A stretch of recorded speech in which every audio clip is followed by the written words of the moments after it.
I think it's kind of cool early morning seeing the shadows of the motorcycles through the curtains.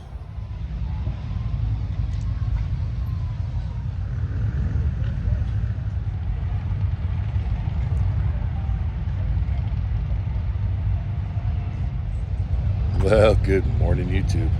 All right, it's 8 a.m. We still got an hour before we open. Getting ready to do my emails and so on and so forth. But as you can see, early this morning, they've lined up to go out for their ride. So one thing here with the three-wheeler rally is there's definitely lots of rides to do. If you're into riding, this is a good rally to come to. One, the scenery around here is absolutely beautiful. The organized rides are great. There's always something for the attendees to do.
Morning.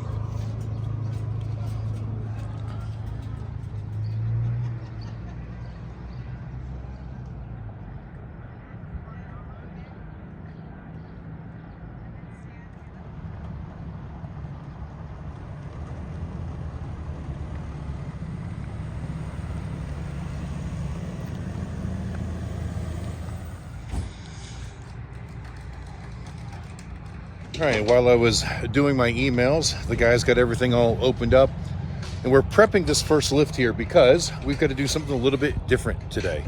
We have a customer that wants us to do an alignment on their Can-Am, and doing alignment on a three-wheeler is a little bit different than doing it on a four-wheeler, and I've done it 1,000 times on four-wheelers in the past, and it's pretty easy when you're trying to align front wheels to back wheels, but when the back wheel's in the middle, you can't just pull that string line or whatever off the back wheel. So I've come up with a system that I believe we can use to do it, but we're gonna have to prep the table a little bit, get it clean so we can put some tape marks down there, pull some measurements, and see how close we can get it. Now, there are companies out there that make laser alignment tools for Can-Am specifically, but I haven't invested in one of those yet because they're not cheap, and unless I can see a return on the investment, I don't know that I ever will invest in it. But if it's something that we can do 10 or 20 of them here in a rally, maybe I'll change my mind on that. But for right now, we're just gonna do it the old school way. And I hate to say it, but in many cases, I find that sometimes the old school way is still better than the new electronic way. All right, guys, so first step we've done is we've centered the unit on the lift itself, using a level, a straight edge, and a square to make sure it is perfectly centered in the unit, both front and wheel, and make sure that both front wheels are straight, handlebars are aligned. That when we pull our measurements from our tires or our wheels, back side to front side, we know that they're straight, because if they're turned just a slight little bit, all the measurements will be off. There's always going to be a little bit of room for margin of error here, but we're going to get it as close as we possibly can. So we've gone through and squared everything up using a straight edge and a square so that that wheel is square to the lift. We've done the same thing with the back wheel, that the back wheel is square to the lift and it's centered on the lift exactly. The front wheels are centered on the lift exactly, and you can see by our margin here, it's just about perfect. All right, and as you saw on that side, we had that wheel perfectly straight. This one here, you can see the gap on our straight edge goes in a little bit. That means we're definitely toe in, which is good. You want toe in, because toe out would cause a lot more steerability problems, but you don't want too much toe in, because then you get tire wear problems. So now that we know know that the machine is straight, we're going to put a piece of tape behind the back wheels all the way across the lift so that we can take measurements and get the wheels perfectly straight, even though they're going to be towed in, so the wheels won't be straight, but the handlebar will be perfectly straight. Then we can compare our measurements front to rear. All right, guys, with lots of checking and double checking and pulling measurements, I think we've got it. You know, what's really tricky is trying to make sure that the handlebar is perfectly straight. And, you know, if we're not exactly square on the lift, sometimes, you know, we get a little bit of misreadings there. So I pulled from many different areas, and I think we got this where it's just about perfect. We've got about that 1/2 inch to 5/8 of toe in at the front.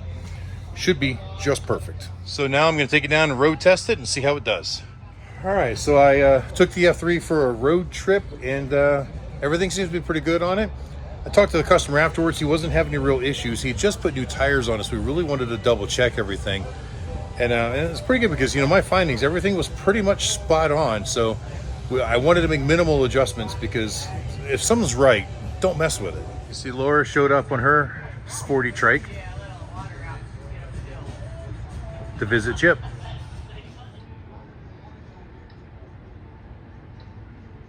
Well, it's 1 p.m. and we haven't had any more work. We did the oil change and the alignment on the Can-Am earlier, and the guys had done another one alongside of that while I was doing the alignment. So just the 2 bikes today. We're hoping it's not going to get busy towards the end of the day because today is Tuesday. It's Taco Tuesday. If you guys remember last year, we went out to the St. Onge bar up in St. Onge for all-you-can-eat tacos. It's only $10. We're planning on doing that again tonight. But it starts at like 5. A lot of times we're open here until 6. But if it's really slow, I don't mind closing at 5 or 5:30. That way we can get over there and get some tacos, because I think they only do it from like 5 to 7. So if we wait till too late, we won't be able to get our tacos in. Looks like Talon's going to do some work on his bike in the slow period. The nice thing with it being somewhat slow is it's giving me time to handle some other business that we got to take care of. So some of you may have heard us mention it, or maybe not. But when this rally is done, we've got a couple of weeks before the Sturgis rally actually starts. Almost 2 weeks, I believe. So we want to go ride. So 2 years ago, we went out to Red Lodge, Montana. We really enjoyed it out there. And coming out of Red Lodge, like south out of Red Lodge back into Wyoming, that road, 212 going up over the mountain and into Yellowstone National Park is, Beartooth Pass. And it's kind of a renowned motorcycle road, or, tourism road, period. So we really want to do that. When I went last time, we weren't able to because they had a lot of flooding that summer and the road had gotten washed out. So there were parts of the road that were impassable. And as it turns out, we left and came home after our weekend there.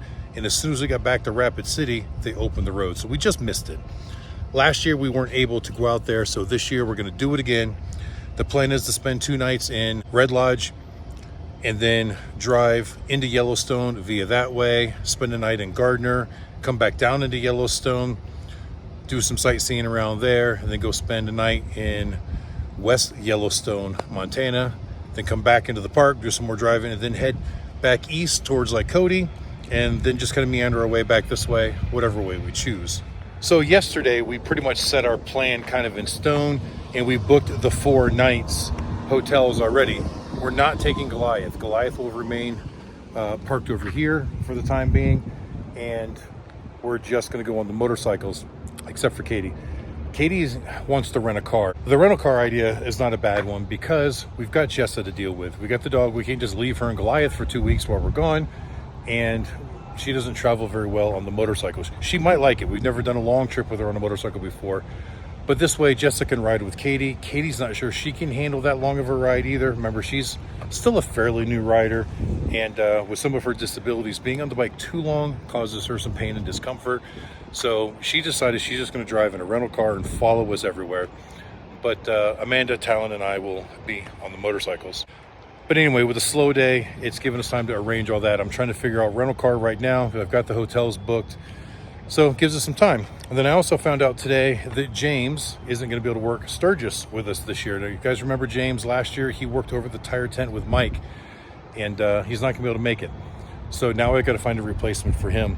So I need 2 people that can change tires during Sturgis, and I need 1 person to help us over here on the oil change love jug side to make things go smooth.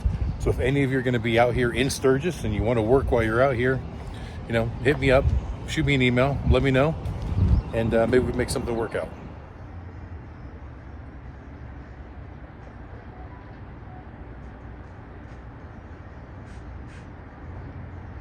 Well, it looks like we got one more to work on. The guys got it all finished up and taken care of. It's getting later in the day. It's like 3:30, quarter to 4 now or something like that. I'm gonna run out, drop a few things off at the post office that I need to mail out to Love Jug customers. Things that Michaela didn't have in stock at home at the warehouse, but I had them here. So she just sent me the shipping manifest and the, well, packing slips, I guess. And I'll go mail them out from here.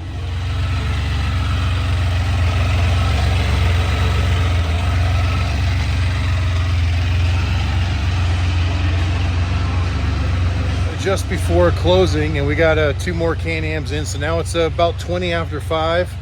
Phil and Lee are here to meet us to go to Taco Tuesday, but we got stuck working a little bit late. But I think we're done because we just sold our last filter again, and we still got 2 more days of rally, and I don't know what we're gonna do finding filters. I am calling every store in town. Nobody can get me the filter before the rally is over, so I don't know what we're gonna do. I think Rice might have some more over at their other store, but even the owner of the company is having trouble getting a hold of his crew over there at the store. So I don't know whether I'm going to be able to get them or not, but I'm going to go over there real quick and talk to him one more time.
All right, guys, well, obviously we closed up shop and we hit the road.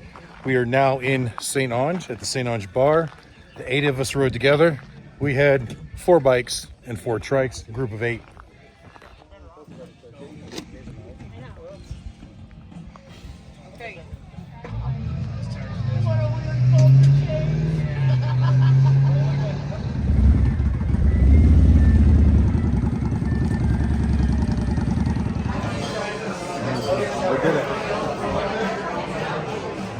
Tacos. Say welcome to St. Onge Bar. St. Onge Bar. We're talking about when I was a little 60 years ago. And all right, guys, we devoured many tacos, had a few drinks. I mean, I'm only drinking sweet tea, but it's a really good time. If you guys are out in this area, I highly recommend coming out to St. Onge and checking out the bar. One, if you are a beer drinker, his drink prices are very reasonable. They've usually got specials. I think during the rally, he's not doing the Taco Tuesday thing. He's got something else going on. But if you're out here and it's not rally time, the Taco Tuesday, $10 so you can eat tacos. You can't go wrong. It's a pretty simple taco bar, but it's really good. Guys, come check the place out. Tim, the owner, is a really nice guy, and he walks around here and he talks to you and shakes your hand. Very, very personable service here. But as you can see, that sun is getting really low in the sky. We are going to go ahead and head back towards Deadwood, and we're going to close this video here. So thank you guys for watching. I hope you enjoyed it. And until the next time we see you, keep those engines running.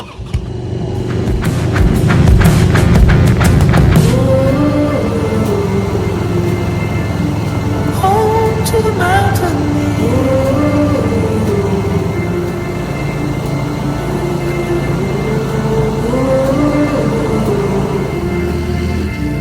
Home to the mountain.